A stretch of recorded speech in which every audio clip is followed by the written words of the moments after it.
Welcome, everybody, to the Cone of Shame Veterinary Podcast. I am your host, Dr. Andy Roark. Guys, I'm back with the one and only Jamie Holmes today. Jamie is a dear friend of mine. She was my first employee. She is a licensed veterinary technician. She is a deep thinker and a wonderful facilitator and just an excellent person to talk to. And we are looking at the year 2023 in review. We talk about lessons that we learned. We talk about things that we're excited about in medicine and in the profession and in our personal lives, and really just looking at 2023 to decide what we want to take into 2024. And and just what the lessons we learned and what we're sort of holding on to. So it is a really good conversation. I love working with Jamie. She's amazing. So anyway, guys, I hope you'll really enjoy this episode. Let's get into it. This is your show. We're glad you're here. We want to help you in your veterinary career. Welcome to the Cone of Shame with Dr. Andy Roark. Welcome to the podcast, Jamie Holmes. How are you? I am amazing. How about you, Andy? I am amazing as well. I love having you on the podcast. It's I am getting a lot of Jamie Holmes on the podcast right now because you are a person that I really enjoy sitting down and thinking out loud with and kind of working through things and reflecting on. You're one of the best reflectors that I know. And here we are at the end of the year. Yeah. And a number of years ago, I really started to think about New Year's resolutions. And Yeah. they've never worked for me. They've always felt kind of false. I'm like, I would write down these things that were resolutions, but I knew as I wrote them, I wasn't really committed to this. And I also was like, this whole like making promises and then holding on by willpower, like that, it doesn't really work. Yeah. The thing that I have seen work in my life as far as changing behaviors is not about forward-focused promises. It's about backwards-focused reflection when I say, Sure. what worked or what did I do or what do I wish I did? Like, what do I regret? Yeah. Because I think a lot of times if there's things that we go, oh, I regret the choice that I made there. I have changed my behavior because of regrets that I have had, for sure. I have also looked back at things and said, man, that was amazing. And I'm doing that again. Like that worked really well and I'm going for it. So as we record this, we're in the Thanksgiving week, American Thanksgiving week. And it's funny, I've taken this so far that I have a reminder in my calendar for things I want to remember before I go to family Thanksgiving. And it's like bullet points of the things that have worked for me in the past and made it into a great visit that I don't want to forget and have to relearn. And so I'm like, aha, these are things that have made the holiday better in the past. And so I have reviewed those things and now I'm ready to go have a great holiday. But anyway, I think that's how I learn. That's how I grow. And so I find great value in sitting down and looking back at the last year and going, what did I learn? What do I regret? What do I want to take away? What was great that I want to do more of? Things like that. And so I was hoping you could go through that with me. Oh, gosh, I would love to do that. And I have a similar reminder on my phone, but it is things about smoking the turkey that I want to remember. Because every year you kind of tweak the recipe just a little bit and you're like, this worked, this didn't work. Mine, you will be shocked. Mine is food related while yours is interpersonal related. No, I totally get that. There's all these pursuits that people, anytime you have to like write down what you did and make adjustments, I generally am out. I took a photography course in college and I was like, yeah, photography. And this is before iPhones, so you had to do the camera and everything. But the whole course was writing down your settings on your camera and then tweaking it. And I was like, man, how to suck the fun out of something I was excited about real fast. And so that's kind of that.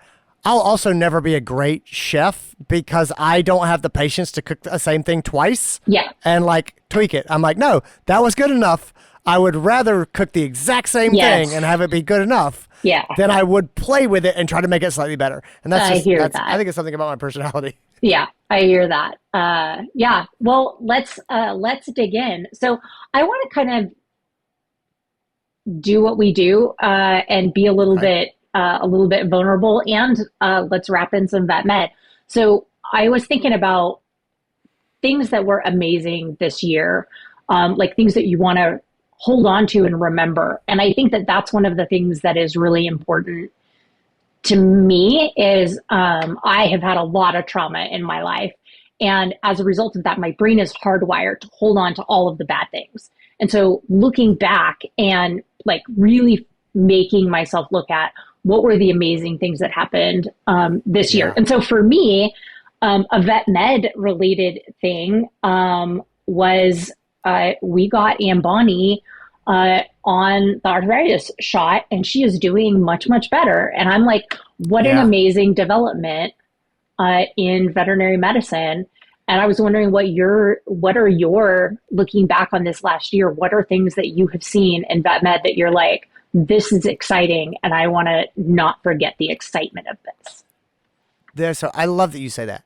There are so many things in vet medicine right now that I think are amazingly cool, that I am super excited. I mean, the monoclonal antibodies for arthritis is like, that's huge. Magic. I mean, it's magic. It's like, little magic.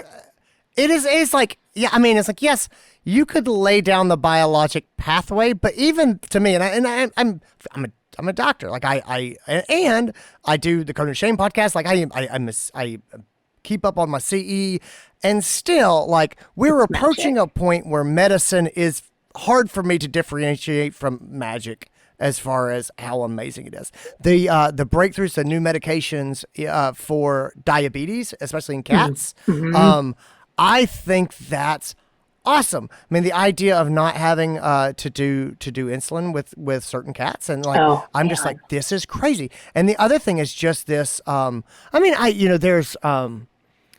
there are big drugs. So they've been sponsors of our podcast, but I'll mention like Cardalis and Panaquel. Like Panaquel, this anti-neutrophilic inflammation drug. And I'm like, I am not speaking on label for them. This is not sponsored by them, anything.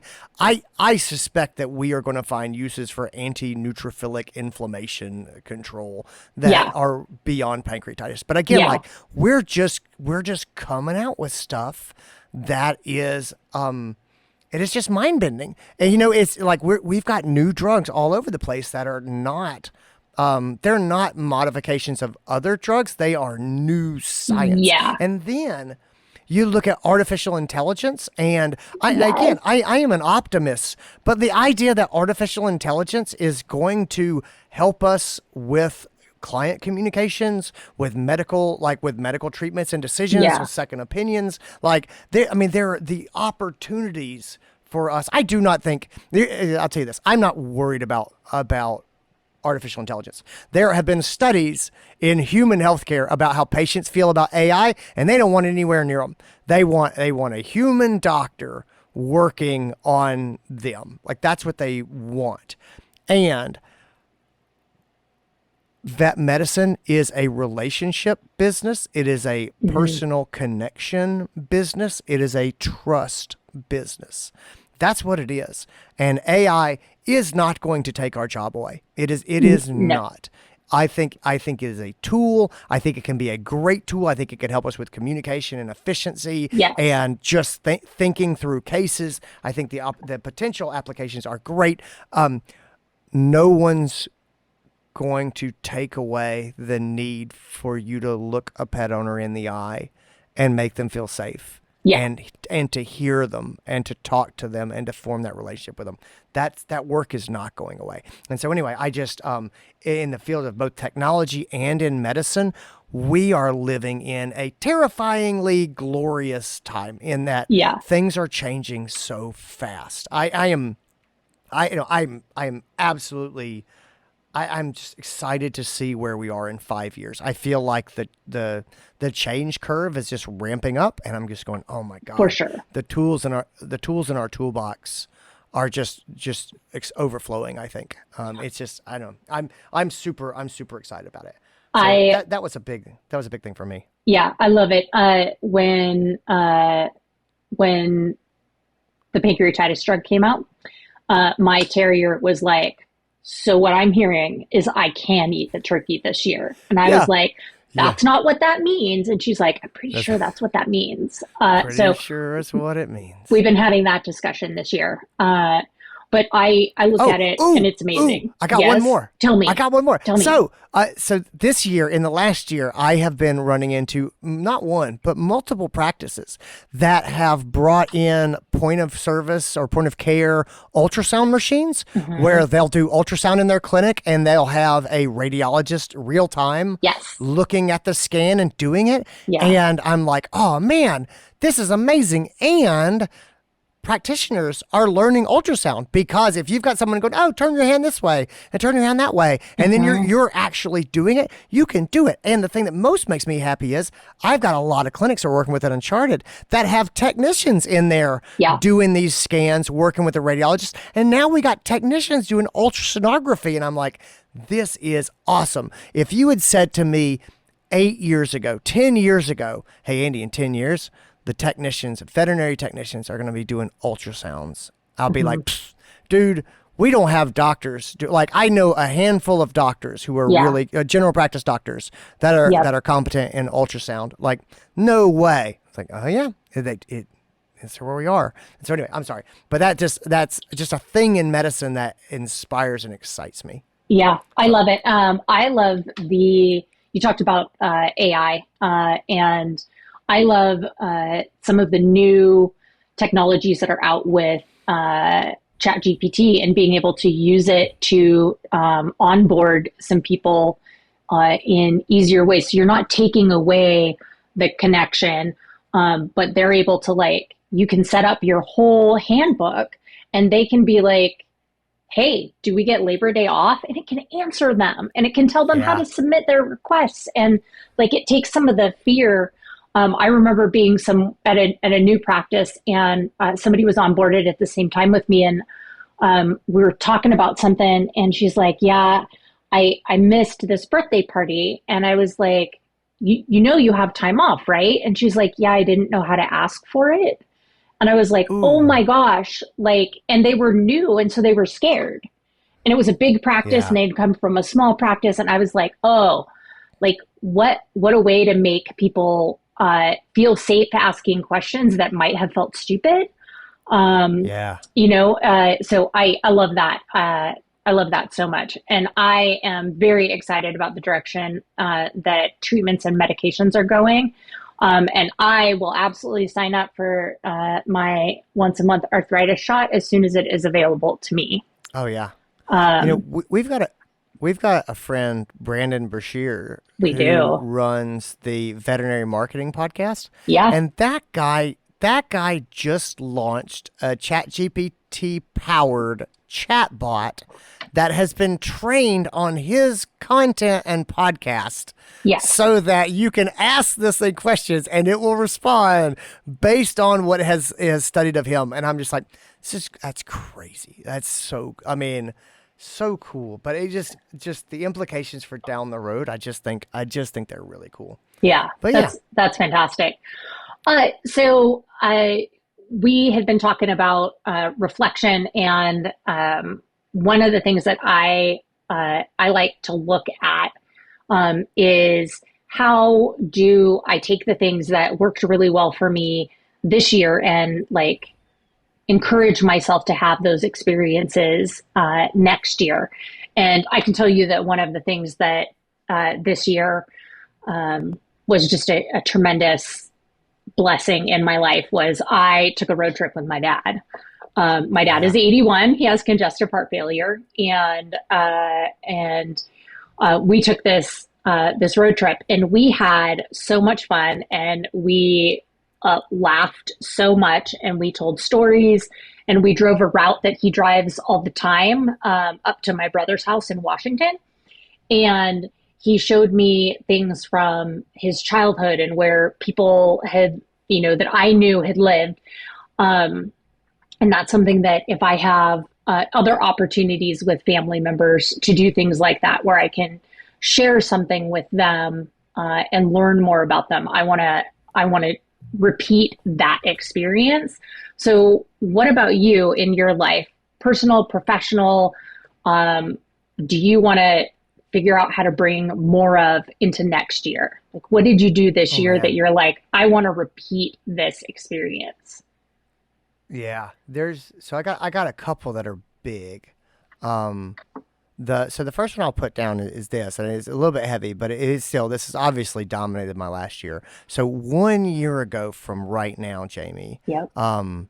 it would have been 1 week from when we're recording until my wife started radiation therapy Yep. for breast cancer. So she would have, a year ago, she would have just had surgery, and then we decided to schedule the start of radiation after the Thanksgiving holiday, so we could do that and not have any weirdness, at Thanksgiving as far as the way she felt, or just to sort of try to put it off and say, this is what I'm doing, and then we'll start this journey after the holiday.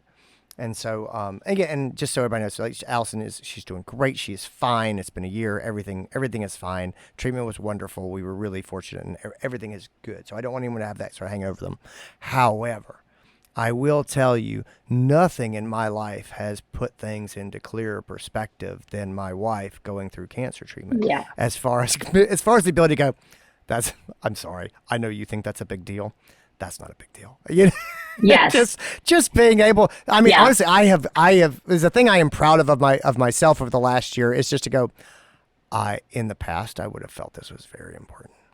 And I still understand that you think it's very important, and I want to empathize with you. But also, just so you know, I am not going to think about this after I leave here, because this is not that important. It's just not.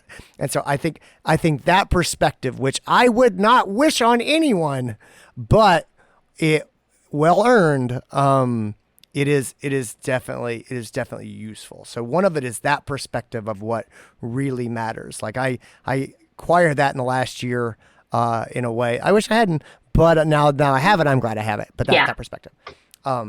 I think the interpersonal relationship part for the last year is this. There's a book, actually, Jamie, that you would love. It's by this guy named David Brooks, and it's a brand new book that just came out in November, and it's called How to Know a Person. I believe that's what it's called, How to Know a Person. Mm-hmm. And it is all about sort of depth of relationship. And I've loved the messaging in it. And basically the number one takeaway for me in reading this was there's a difference in analytical questions and exploratory questions. And I have lived my life asking analytical questions. I would say, Jamie, what did you do for the weekend? Did you have fun? Jamie, is this done? How long did that take? How did it go? Did you enjoy it? Would you recommend this? These are all questions that are basically questions I use to judge. I'm trying to judge the whole way of, is that something I want to do? How long did it take? What was involved in this? How big an investment of it? Did it accomplish your goals for you? And those are sort of analytical evaluation sort of questions. Mm-hmm. And the other kind of question is the exploratory question, which, as I was reading about it, it's like, I have never been good at this. I think it's because I'm a goal-oriented person. I am always trying to go somewhere and make things happen, and I have things I want to do. And so I'm really bad at asking questions like, why was that the choice that you made? Or how did you come to believe that? Or if you could go back and do it again, what would you do differently? Those are not evaluation. Those are genuine exploratory question. If you could relive one thing in your life, what would that thing be? If you could do anything before you died, what would you want to do? And a younger Andy would have probably rolled his eyes at those questions and said, I don't have time for that. What does that get me? I don't have time for that. Yeah. But what I have found is asking questions like that, people want to they want to share, and most of the time no one really asks us about ourselves. I think people are usually flattered and kind of surprised that you would care. Yeah. Who they wish they could spend more time with. Like they just and again, I was really moved by that. And so those sorts of, tell me about why you think that. Tell me about what's important to you when you go out on these trips. Hmm. My daughter Jacqueline turned 15 in January, and she got her learner's permit, and so she's about to get her license. And she was very serious about getting a lot of driving time in and getting a lot of experience. And so she went driving as often as she could. Yeah, And my wife is amazing, but she does not like to not have control. And sure. so sitting in the passenger seat with our teenage daughter driving is not an experience that she took to. I think she went one time, and she came back and she was like, I'm out. I'm out. And so I was tagged in, which again, I'm fine with. Maybe I have a more cavalier approach to my own personal safety. I don't know. But I have been the designated rider. And over the last year, Jacqueline and I have probably logged 100 and some hours of just riding around. Yeah, And when we ride around, she just talks to me. And I yeah, just ask her, I'll say, what did you do at school today? And then she'll tell me. And then I'll ask the follow-up question of, what did you learn today? Or, tell me, what kind of interactions do you have with that person? Or, yeah, of the people who are here, do you know any of them better, less well than others? And it's just starting to kind of pick her brain.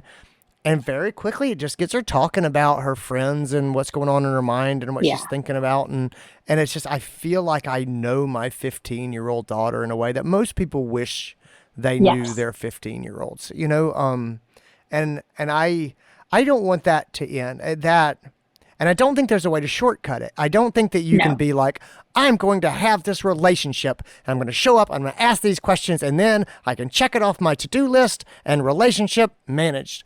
I think at some point you have to just be there and not be on your phone Hmm. and just ask the question and listen.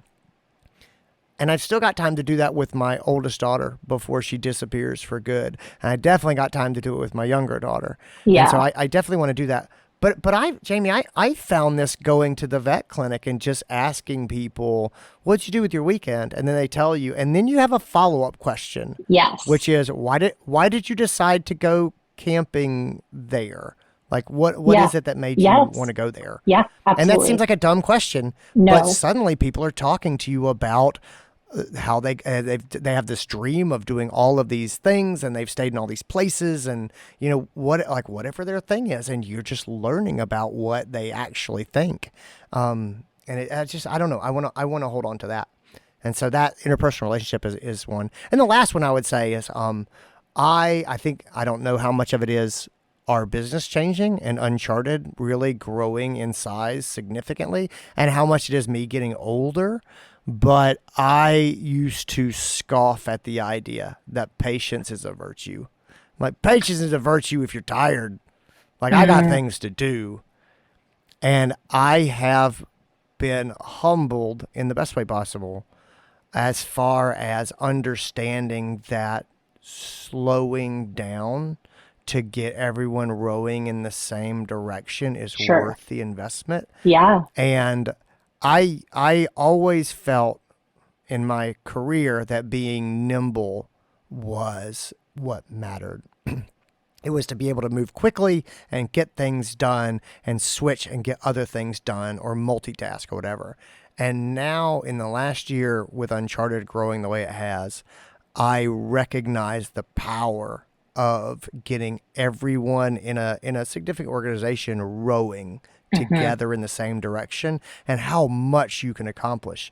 But the way you do that is not going fast. It is Yeah. slowing down. It's having an extra conversation to make sure that everybody's really on the same page, as opposed to 9 different conversations when something breaks because we Yeah. weren't on the same page and now we got to fix it. And so anyway, those are my big things, I think.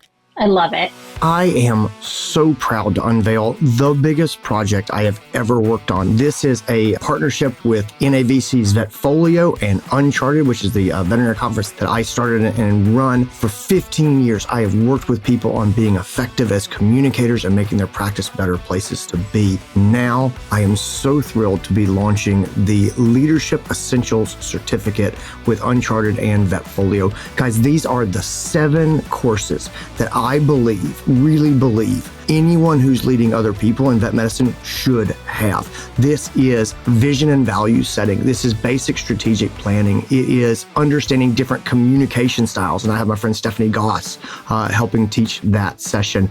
It is getting the team to buy in to new ideas and initiatives. It is how to coach and give feedback. It is how to set priorities. It is how to delegate effectively. It is how to do time management. It is the talks and the stories that I am probably most well known for giving. My red dot talk is in here. My GPA talk is in here. Everything about the North Stars, everything that I lay out where I'm like, this is just so essential to managing people. It's the trust game. It is everything about building and maintaining trust with your team. I think that this is something that I would recommend for anyone who is a practice owner. It's anyone definitely who's becoming a new practice owner.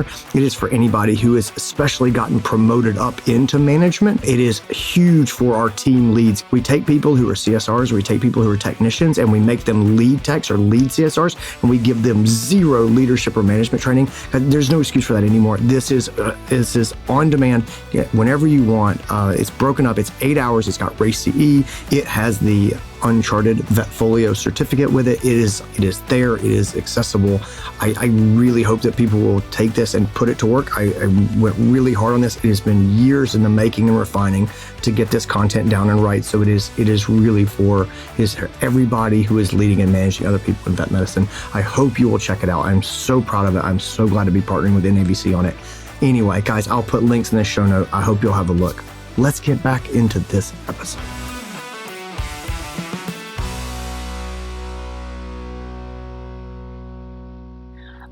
That's going to lead into my next question is like, what do you want to take in? It's a similar question, but like, what do you want more of next year? And so I'm going to start with, you've been doing these exercises with us on the team, and you have done a lot of training with us over the years. But you're sneaky. Like, you don't tell us that we're doing training is what happens. And so you kind of learn without knowing that you're learning something. And then all of a sudden you're like emulating that behavior, and you're like, oh, I learned that from Andy and the team when we were doing this thing. But you've done some really intentional training with us, and you make it fun. And you're like, hey, let's invent this situation. And like, how would we handle that situation? And we've invented a product, and Yep. we have talked about how we would talk about building the product and all of those kinds of things. And I really enjoyed that. As soon as someone says we're gonna do role playing, or we're gonna do a exercise, I'm like, it's a shame I took so much Benadryl and can't participate. I can't. I just have to sit quietly. Yeah. I'm sorry. Like, I hate this. I have really enjoyed it, and it's allowed me, I came from emergency and critical care, and it has allowed me to flex those muscles in different ways, because you're not asking us to solve a problem that we currently have. We're solving a hypothetical problem that nobody is emotionally invested in. And that has allowed me to step out of a lot of my thought processes, which I can be extremely rigid in how I think. And it's allowed me to step out of that, because we're not talking about, we're not talking about the fact that someone, once again, did not refill the paper towel holder. We're talking about, like, what if we reinvented the paper towel holder? And like, it's completely different. And I loved that. So that's something that I want more of in 2024. So I'm excited about that. And I'm hoping, and I'm just going to put this out there into the world, because I think that words matter. I'm really hoping that we can take that to a other people so that they can learn from that experience. So I'm just going to put it out there because I think it's a really a unique way to learn that we don't get a lot of. You know, it's so, in some ways we're so rigid because we're like, see one, do one, teach one, and it's always the same. Like, it's the way that you learn to put in an IV catheter was the way that that person taught you. And so you fold the tape the way that that person taught you. And instead of like what if we were going to totally reinvent this process? How would we do it different? That's something that I want to take in. And so then what do you want to take less of into 2024? Oh, what do I want to take less of? Yeah. Oh man. Oh, you threw me a curveball. I did. What do you want to let go of and or not let go of entirely, but take less of into 2024? Yeah. I've got one. So one of the things that I have had to learn in this last year, this is the thing that I am wrestling with, right? So it's funny. I can tell you what my personal development challenges are because I have them. And again, it's funny. We come on here and I'm always like, oh, these are things that people should work on. Yeah. And sometimes people will say, well, Andy, what are you working on? And I'm like, I'll give you a list. Yeah. One of them is 100% patience. Like, I am not wired to be patient. I see the value of it, and I am working to be more patient and to slow down to get everyone on the same page. I see the value. It does not come easily to me, and it is a constant work in progress. And so patience, trusting in the process of getting people on the same page, that will actually result in the outcomes that I want faster later on. Sure. So there's that.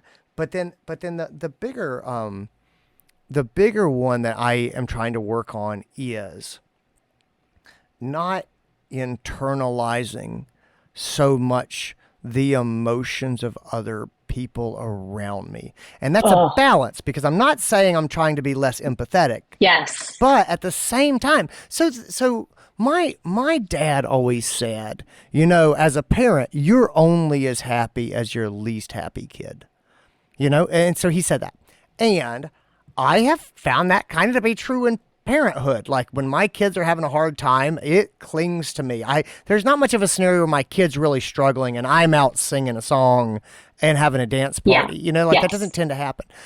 But what I've also found is that I carry some of that to my employees and to people that I work with. And I tend to internalize the emotions of the team. And if my team or employees are not happy, that makes it hard for me to be happy. Mm-hmm. And it's one thing when you've got 4 employees, you can probably make it like that. But when you cross a dozen, and one of them's in menopause. If I can't be happy unless all of my employees are happy, I'm never going to be happy. Yeah. And that does not mean I'm dismissive of them or I don't care. But I can't. Every time they're like, oh my God, I'm exhausted and this is hard and I had an awful day and I'm unhappy. It never ends. And I don't mean that in a bad way to dunk on my people, because I have those days every 12 days or so also. But the thing is, when I have a bad day every 12 days, that's one thing. When I have 12 people and each one of them is having a bad day, one after the other, then I, as the boss who care deeply about how my employees are doing, I'm always having bad days. And that's just not sustainable for me. And so I am working on hearing people. Yeah. And I am working on cognitive empathy of understanding how they feel. And then also not going into emotional empathy of internalizing their frustration or their fears. And balancing sort of the anxiety part of that, where as a business owner, you catastrophize. Sure. So when your people are like, I'm unhappy, what I hear is, I'm going to quit and take half the staff with me and tell all the clients that this is terrible. And I'm going to reveal what a horrible pet owner you truly are. And you're going to live in the forest in a cardboard box, And I'm like, the charade is up. They're gonna find out I'm a fraud. It's all over. And like I can't. You can't. It's funny. You can do that for a while, but at some point, most of my growth comes from just getting tired. Yeah. Until finally I'm like, look, it's not enlightenment. It's exhaustion. I can't continue to feel this or care this much, and so I've got to get better at seeing this and not ignoring it, but also not internalizing it. And so that's what I want to do myself. Yeah, that's funny because that's very similar to mine. I have two things, and I think that they go together.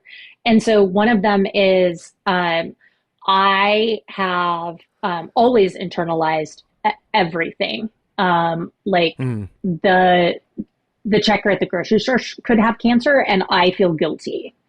And I'm like, I had nothing to do with this. Like, I'm literally driving through this. You bought non-organic food. Yeah, that's why. I did. Yeah. And I forgot to bring my own bags in this time.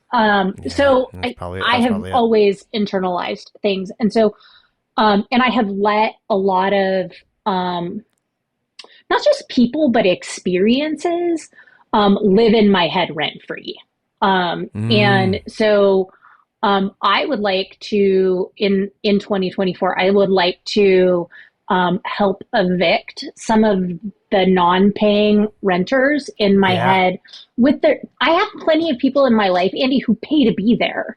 Like they pay with their energy and their time and their kindness and their generosity and their experiences. And like, I want to help those people take up more space by getting rid of the people and experiences from, over 40 years of experiences that just aren't serving me anymore. And so that is one thing that I would like to do.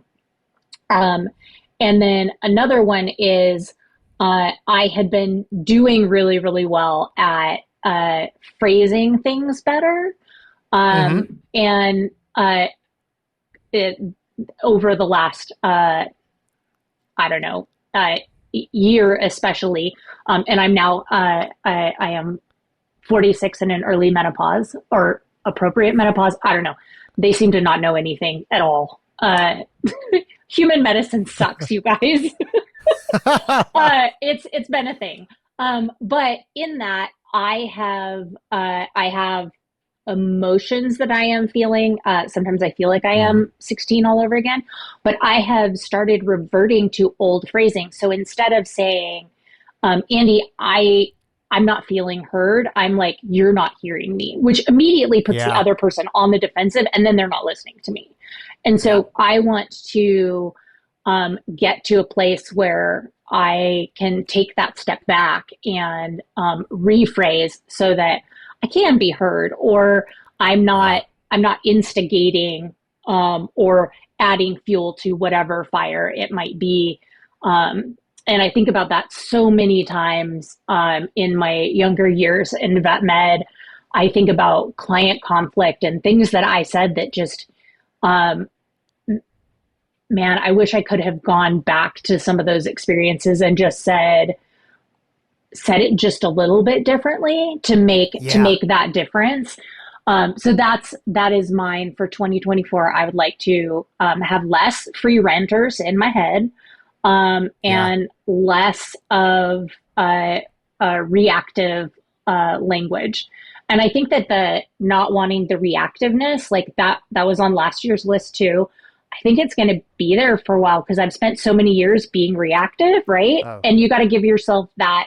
We've talked about giving yourself grace. And so got to find the grace to be able to say, I've been doing this for 46 years. It's going to take me a few years to find a different neural pathway and a different way to say it. So those are my hopes personally for me. And my hopes for veterinary medicine in 2024 is that we can continue to see these magic advances that we've been seeing. I love it. I think it's so exciting. And things that I want to carry less of into 2024 as far as vet med, I think that concept that we talked about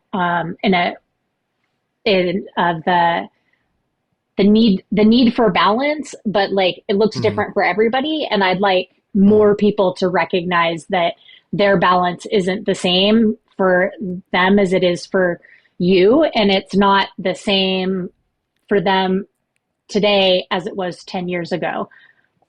Yeah. That's Yeah. that's I my agree with thoughts. that. I was talking to Dr. Lily Chen, who I really enjoy. She's a holistic vet in California, and just really smart. And I asked her, it's one of those sort of get to know people kind of questions. Yeah. I asked her sort of a philosophic question, and I said, "Do you think that people change, Lily?" And she kind of looked at me and she thought about it for a minute, and then she said, "I don't." She said, "I think that you're the same person you were as a child, but you can change how you show up." And it really has struck me, and I've really thought a lot about that because I think Yeah. she's right in that Andy at age 47 is still Andy at age 12. Like Yeah. I am the Same. same like this. I am the same person, but boy, I don't show up like I did when I was 12. I don't show up like I did when I was 20. Yeah. I can't remember what it was, but my wife Allison said to me just a little while ago, "Oh, like we were getting ready to go to Thanksgiving with the family," and I said something like, "Well, this is sort of the plan that I had sort of thought." This is what I had sort of laid out as a plan and kind of how we can prep the kids and how we can participate, in Thanksgiving and blah, blah, blah. And she said, "Well, when we got married, you just rolled into Thanksgiving like you were still 14 and everybody was going to take care of you, and now you're such a different partner."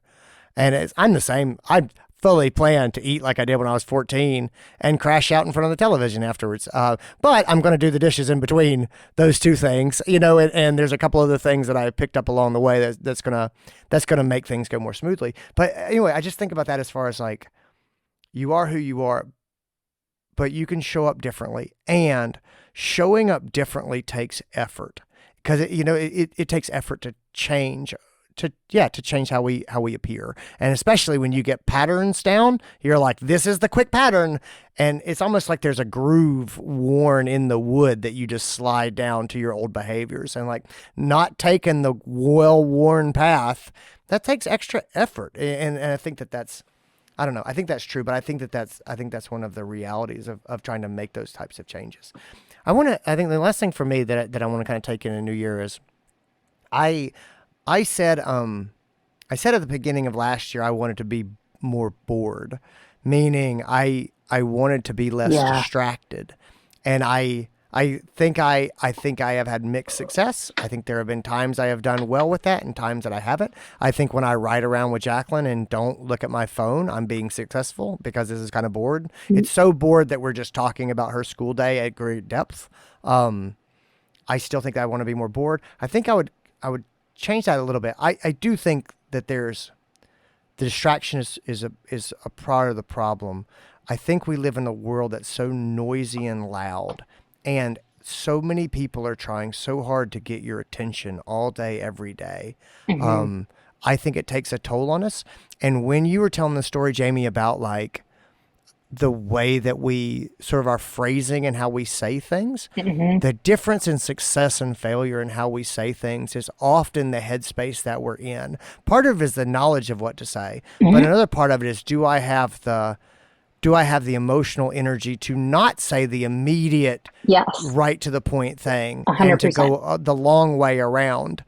I think that I waste a lot of emotional and intellectual energy reading news that doesn't help me and that is not actionable for me, and listening to what other people are saying on social media or even on podcasts that, again, it doesn't really help me. It's not actionable.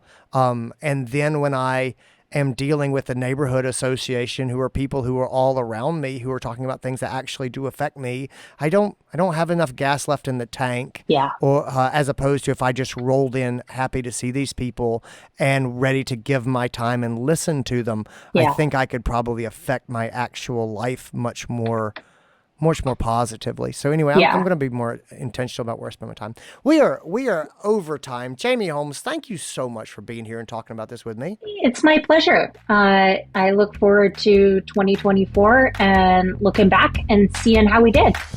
And that's it. That's what I got for you. Thanks to Jamie Holmes for being here. Thanks to you for being here, guys. Happy New Year. I hope you guys are getting ready for a great 2024. Take care, everybody. I'll talk to you later.